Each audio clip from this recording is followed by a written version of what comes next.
how many freedom fighters had lost their lives to liberate our country. But this day reminds us the struggle and sacrifices of thousands of great freedom fighters, including Mahatma Gandhi, Maulana Mahmudul Hasan Dewbandi, Maulana Abul Kalam Azad, Maulana Hussain Ahmad Madani, Netaji Subhash Chandra Bose, etc.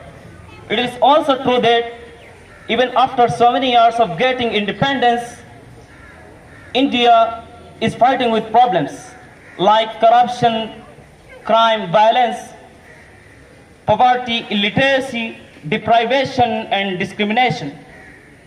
We all should try to end these problems. So let's join our hands to make this India the best country in the world. Let's make a promise to ourselves that we will protect our country by maintaining brotherhood, helping everyone, educating ourselves. Thank you. Jai Hind.